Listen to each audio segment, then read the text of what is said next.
Hello dear students, my name is doctor Yashit Gupta. आज के इस वीडियो में हम स्टडी करेंगे हार्मोनिकल ऑसिलेटर। इसमें हम दो चीज़ें स्टडी करेंगे। First of all we will study about its classical viewpoint, secondly we will study its quantum mechanical point of view and हम इसका सोल्यूशन फाइंड आउट करेंगे एंड इसके रिलेटेड एनर्जी वैल्यूज़ को फाइंड आउट करेंगे। अब सबसे पहले समझ लेते हैं कि हार्मोनिकल ऑसिलेटर क्या होता है।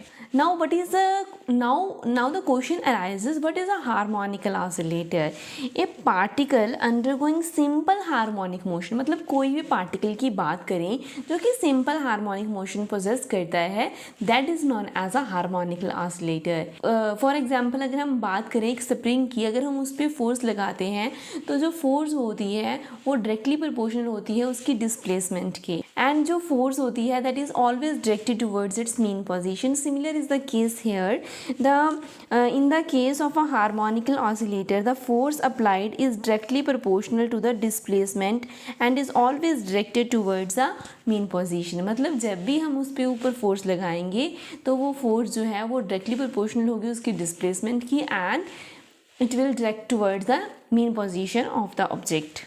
मान लो हमने फोर्स लगाया है एंड वो पार्टिकल को डिस्प्लेस कर रहा है थ्रू अ डिस्टेंस x, तो देन हम according to the Hooke's law लिख सकते हैं that force is directly proportional to that of minus of x and f is equals to minus of kx। And हमें पता है कि फोर्स को हम लिख सकते हैं that is f is equals to minus curly by curly of x।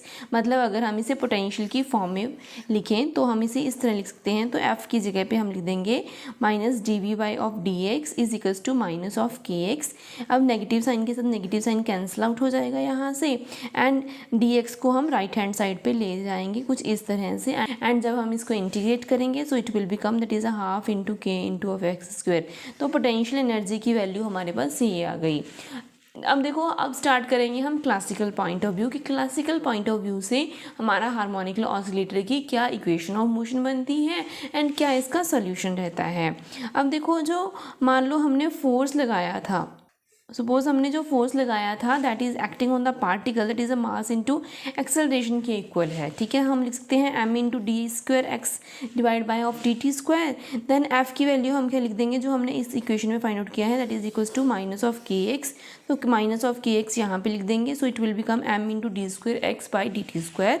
And इस इक्वेशन को कन्वर्ट कर लेते हैं इस फॉर्म में that is D square X by D T square plus K Y of m into of X is equals to of zero. अब K by M को हम क्या लिख सकते होते हैं that is equals to omega square लिख सकते होते हैं। So K can be written as M into omega square. तो आपको ये वाला एक्सप्रेशन भी याद कर लेना है क्योंकि समटाइम्स ऐसा होता है कि क्वेश्चन कहीं से भी पूछा जा सकता है, तो आपको ये छोटे छोटे एक्सप्रेशन जो हैं वो याद होने चाहिए that K is equal to M into omega square, and omega की value under root of K by M हो जाती है। एंड यहाँ पे जो ओमेगा स्क्वायर होगी उसे बोला जाएगा एंगुलर फ्रीक्वेंसी, जिसकी वैल्यू होती है that is 2 pi into of nu, and nu होता है omega divide by of 2 pi, and इसे हम लिख सकते हैं 1 by of 2 pi into under root of k divide by m, क्योंकि ओमेगा की वैल्यू हमने यहाँ से सब्सिट्यूट कर दी है।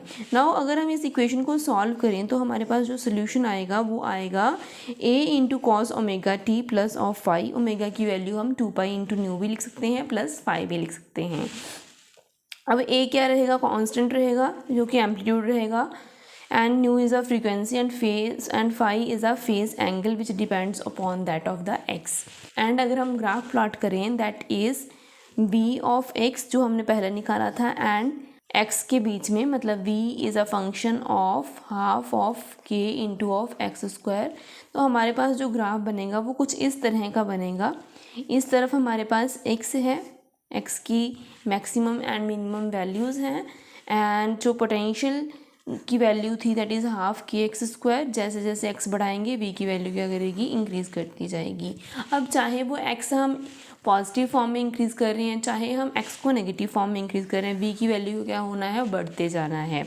तो जो ग्राफ बनेगा वो कुछ इस तरह से लाई करेगा, एंड जो हमारा एम्पलीट्यूड हमने डिफ़ाइन किया है वो माइनस ए से लेकर प्लस ए तक जो है वो वेरी करेगा। मतलब x की वैल्यू जो वेरी करेगी that will vary from minus A से लेकर प्लस ऑफ ए तक। Up to this was a classical point of view for the harmonical oscillator. Now let us understand कि quantum mechanical point of view क्या है। अब देखो, क्योंकि यहाँ पे जो पोटेंशियल है, पोटेंशियल तो दोनों सेम रहेगा, which is equal to half k into of x square. अब पोटेंशियल जो है इसमें सिर्फ और सिर्फ एक्स का फैक्टर आ रहा है, टी का फैक्टर नहीं आ रहा। So we will not consider the time dependent form, we will only consider the time independent form.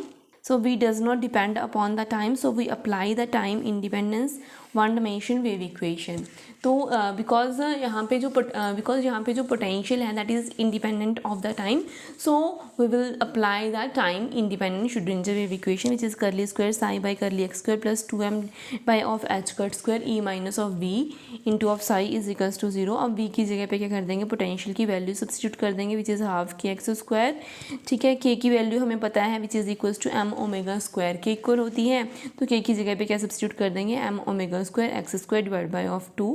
अब 2m divide by of H cut square को अंदर ले जाएंगे, इन दोनों वैल्यूज़ के साथ मल्टीप्लाई कर देंगे.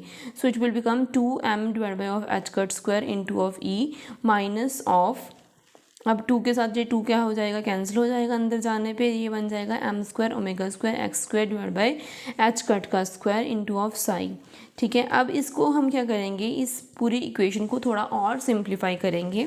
2me divide by of H cut square को हमने क्या लिख दिया, अल्फा लिख दिया, and m square omega square divide by H cut square को हम क्या लिख देंगे, बीटा स्क्वायर लिख देंगे. सो हमारी जो इक्वेशन बनेगी दैट विल बी करली square psi by curly X square plus alpha minus beta square into of x square into of psi is equals to of 0.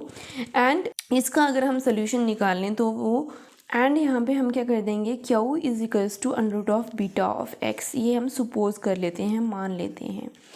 And curly psi by curly of X को लिख सकते हैं curly psi by curly Q into curly Q by curly of X. Curly Q by curly of X करेंगे तो ये बन जाएगा under root of beta. So it will become under root of beta into curly psi by curly of Q.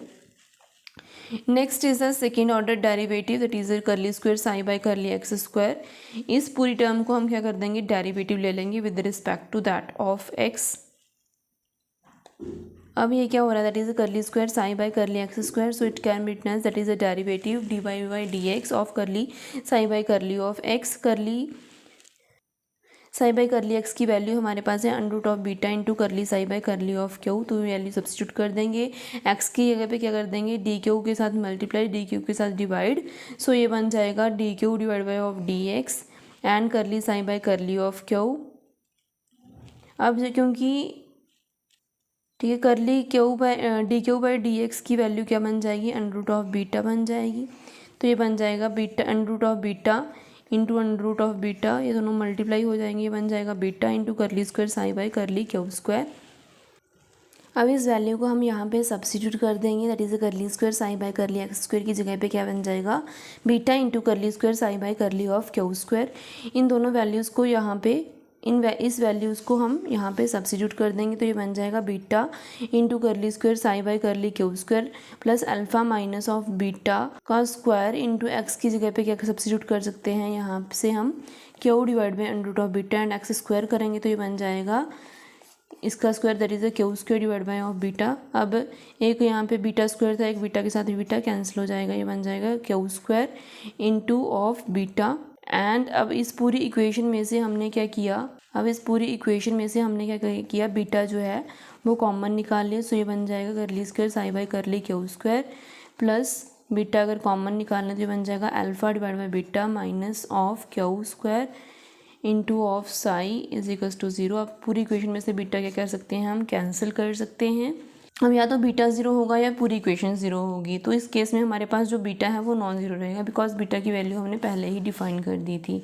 सो पूरी equation क्या बन जाएगी, that is curly square psi by curly Q square plus alpha by beta minus q square into of psi. And अगर हम इसका asymptotic solution जो find out करें वो हम क्या करते हैं, मान लेते हैं that is alpha divide by beta is much less than that of Q square, मतलब इसे हम इग्नोर कर सकते हैं. सो इक्वेशन क्या बन जाएगी हमारे पास, ये वाली इक्वेशन बन जाएगी which is curly square psi by curly Q square minus q square into of psi. And इसको अगर हम सॉल्व करें तो ये बन जाएगा psi is equals to exponential of plus minus of Q square divide by of 2. अब जैसे ही हमारे पास क्यू की वैल्यू इंक्रीज़ करती है तो साई की वैल्यू भी क्या कर जाएगी, इंक्रीज़ कर जाएगी. तो इसलिए हम क्या करेंगे, पॉजिटिव वैल्यू नहीं कंसीडर करेंगे. So we will consider only the negative value, because यहाँ पे प्लस माइनस दोनों वैल्यूज ही आ रही हैं. So we will consider only the negative value.